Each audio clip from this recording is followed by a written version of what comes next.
Welcome students. A very very good morning to all of you. I hope कि पिछले video में मैंने आपको आपका चैप्टर फिनिश करवा दिया था डाटा हैंडलिंग वाला, और सैटरडे को मैंने आपको टेस्ट भी दिया था। बहुत कम बच्चों ने टेस्ट दिया है, और क्योंकि डाटा हैंडलिंग एक बहुत इजी चैप्टर है तो सबको करना चाहिए। तो जिसने अभी भी नहीं किया हो वो उस टेस्ट को कंप्लीट करके और प्लीज़ सबमिट कर देना, ठीक है। और नहीं करोगे तो बेटा लॉस तो आप ही का है, क्योंकि मेहनत तो आप ही को करना है, ठीक है। मैंने मेरी तरफ से चैप्टर कंप्लीट करवा दिया, अब आप लोगों ने उसको घर पे कंप्लीट किया या नहीं किया ये पूरी तरीके से अब आप पे डिपेंड करता है। वो तो मुझे टेस्ट से ही पता चलेगा कि कितने अच्छे से आपने उस चैप्टर को घर पे किया है या नहीं किया है, आपकी मेहनत पता चल जाएगी। और मैं नेम भी नोट करते जा रही हूँ कि किस चैप्टर का किस बच्चे ने कितना टेस्ट दिया है, कितना अच्छा किया है, क्या नहीं किया है, सारी चीज़ें मेरे पास में नोट की हुई है, ठीक है। तो जिसने अभी तक नहीं किया हो वो कर देना आज, और आप उसको कर सकते हैं, ठीक है।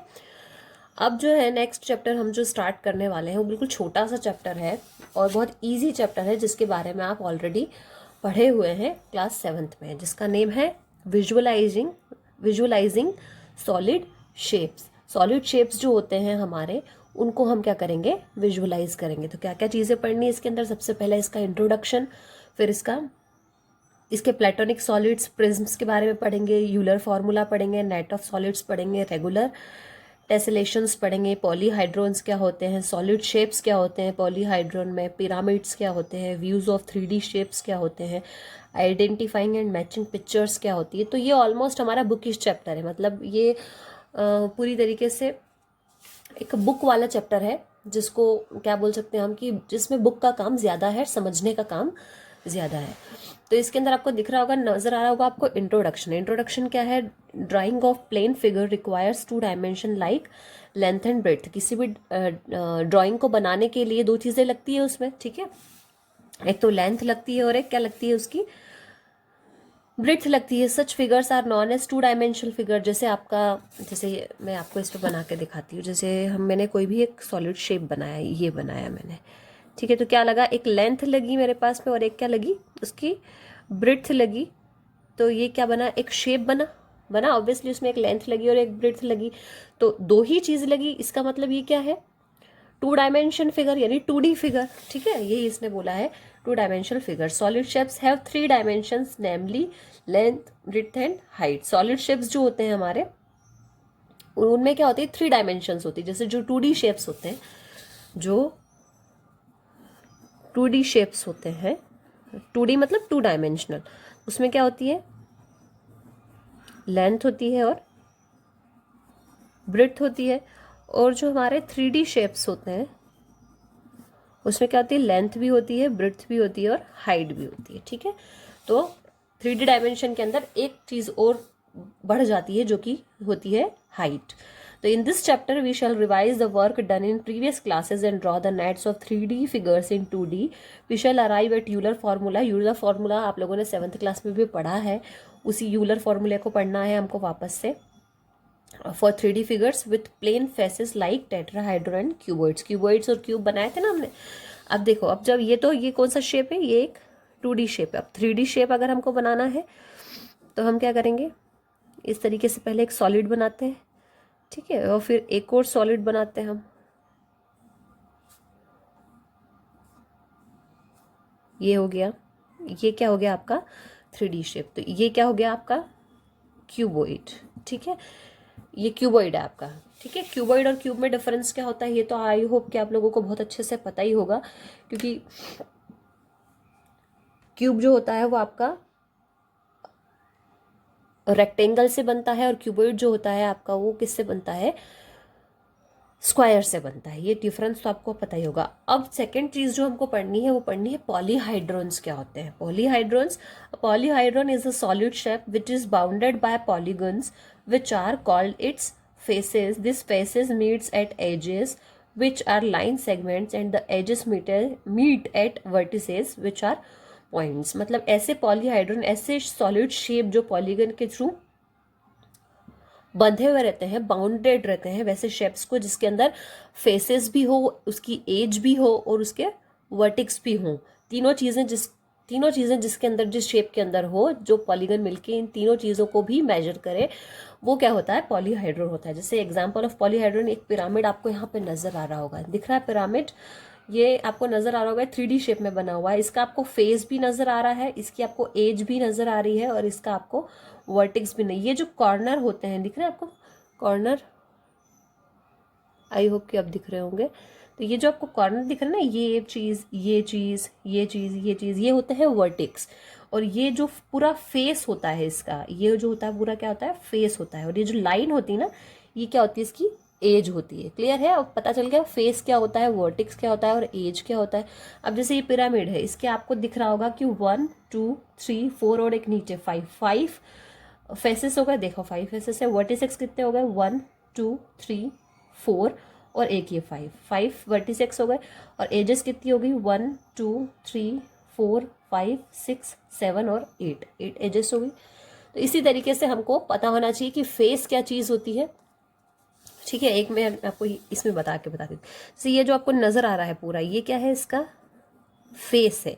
ये लाइन जो आपको नज़र आ रही है, ये क्या है, इसकी एज है। और ये जो पॉइंट आपको नज़र आ रहा है, ये क्या है, इसका वर्टेक्स है। क्लियर है आप सारी चीज़ें आपको, कि फेस क्या होता है, एजेस क्या होती हैं, और वर्टेक्स क्या होता है। बस ये सबसे मेन इंपॉर्टेंट चीज़ें हैं। वैसे ही आपको यहाँ पर क्यूबॉइड की दे रखा है, क्यूब की दे रखा है, ट्रायंगुलर प्रिज्म दे रखा है, उसकी फेसेस, एजेस और वर्टिसेस दे रखी है आपको। ठीक है, अब ये कॉन्वेक्स पॉलीहाइड्रोन्स है। उसके बाद में रेगुलर पॉलीहाइड्रोन क्या होता है, a polygon is said to be regular if its faces are made up to regular polygon in the same number of faces meet at each vertex. ये सब के बारे में आप इसके अंदर पढ़ेंगे। ठीक है, अब जो सेकंड टॉपिक आता है हमारा, आपके पास बुक होगी, नहीं होगी तो मैं आपको स्क्रीनशॉट सेंड कर दूंगी। प्लेटोनिक सॉलिड्स क्या होते हैं, जैसे there are only 5 regular polyhedron, these are known as Platonic solids. ऐसे सिर्फ 5 ही ऐसे हाइड्रोन होते हैं जिनको हम लोग रेगुलर पॉलीहाइड्रोन्स, ऐसे कुछ 5 पॉलीहाइड्रोन्स ही हैं जिनको हम प्लेटोनिक सॉलिड्स बोलते हैं। जिसमें फर्स्ट है आपका टेट्राहाइड्रोन। टेट्राहाइड्रोन में 1 2 3 4, ठीक है, 4 फेसेस हैं आपके, 6 एजेस और 4 वर्टिसेस है। ये तो आपका टेट्राहाइड्रोन हो गया। दूसरा है हेक्साहाइड्रोन, ठीक है। थर्ड है ऑक्टाहाइड्रोन। अब आपको ये तो समझ में आता होगा ना, टेट्रा मतलब 3, ठीक है, हेक्सा मतलब 6, ऑक्टा मतलब 8 साइड्स हो जिसकी, है ना। और इसी तरीके से आपका डोडेकाहाइड्रोन और 5th वाला है। तो इसमें आपको डायग्राम भी बने हुए दिए हैं, और आपको इनके फेसेस, एजेस और वर्टिसेस भी काउंट करे हुए दिए हैं। अब बारी आती है सॉलिड शिप्स पॉलीहाइड्रोन्स की। तो वो एक ही चीज़ है, वही रेगुलर टेट्राहाइड्रोन वाली जो चीज़ें मैंने बताई है, वही सारी चीज़ें हैं। तो इतना सब कुछ आपको देखने की ज़रूरत नहीं है, आपको सिर्फ जो पढ़ाया जा रहा है वो पढ़ लीजिए। अब नेक्स्ट चीज़ इसके अंदर जो आती है वो है प्रिज्म, जो कि मेन चीज़ है, इसको हम पढ़ लेते हैं। A solid whose base and top are identical polygons and the sides are rectangle is known as a prism. A solid whose base and top are identical polygons, ऐसा solid जिसके base और उसका identity क्या होता है, and the sides are rectangle is known as prism. It is a polyhedron two of whose faces are congruent polygons in parallel planes and whose other faces are parallelogram. तो ये नजर आ आपको triangular prism, triangular के shape में नजर आ रहा होगा आपको, इसका रेक्टेंगल के शेप में नजर आ होगा। तो ये क्या रेक्टेंगल प्रिज्म है, ये स्क्वायर प्रिज्म है, क्यूब है। ये सारी चीजें आपकी बुक में आपको बहुत अच्छे तरीके से मिल जाएगी, आपको सिर्फ इनको पढ़ना है।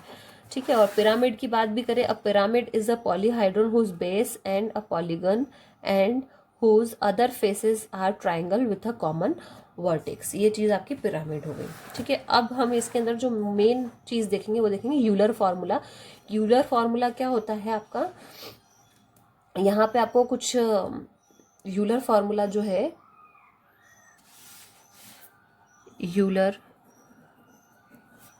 यूलर क्या है, एक आपके मैथमेटिशियन का नेम है, ठीक है, उन्होंने इन्वेंट किया था इसको। तो F + V - E = 2, this is called Euler formula. F यहाँ पर क्या हो गया, फेस, V यहाँ पर क्या हो गया, वर्टेक्स, और E यहाँ पर क्या हो गया, एज। ठीक है, ये फार्मूला आपको पक्का लर्न कर लेना है। इस चैप्टर में से ज़्यादा कुछ एग्जाम में आता नहीं है, सिर्फ समझने वाला चैप्टर है, और ये यूलर फार्मूला वाला क्वेश्चन आ जाता है बस, इससे ज़्यादा कुछ नहीं आता। तो यहाँ पे कुछ आपको सॉलिड्स भी दे रखे हैं, उनके फेसेस, वर्टिसेस, एजेस दे रखी है, फिर उनके फेसेस और वर्टिसेस को ऐड कर रखा है और उनकी एज +2 कर रखा है। ठीक है, तो यहाँ पे आपको कुछ चीज़ें दे रखी है। यहाँ पे आपको यूलर के बारे में पढ़ने के लिए भी मिल जाएगा कि इन्होंने इनके बीच में जो है फेसेस, वर्टिसेस और एजेस के बीच में जो है आपको इनके बीच में जो रिलेशनशिप बताने के लिए यूलर फार्मूले का यूज़ किया था, और कुछ पॉलीहाइड्रोन्स जो थे उनकी चीज़ों को कैलकुलेट करने के लिए यूलर फार्मूले का यूज़ और यूलर फार्मूले का इन्वेंशन किया गया था। तो बस मेन चीज़ इसके अंदर यूलर फार्मूला ही है। ठीक है, तो आप ये जो इंट्रोडक्शन है अभी फ़िलहाल के लिए, आज के लिए आपके पास काम सिर्फ इतना है कि जिन्होंने टेस्ट नहीं किया है वो टेस्ट को कर ले, और दूसरी चीज़ कि इसका इंट्रोडक्शन अच्छे से पढ़ लीजिए, फिर कल से हम इसकी एक्सरसाइज स्टार्ट करेंगे। ठीक है, थैंक यू।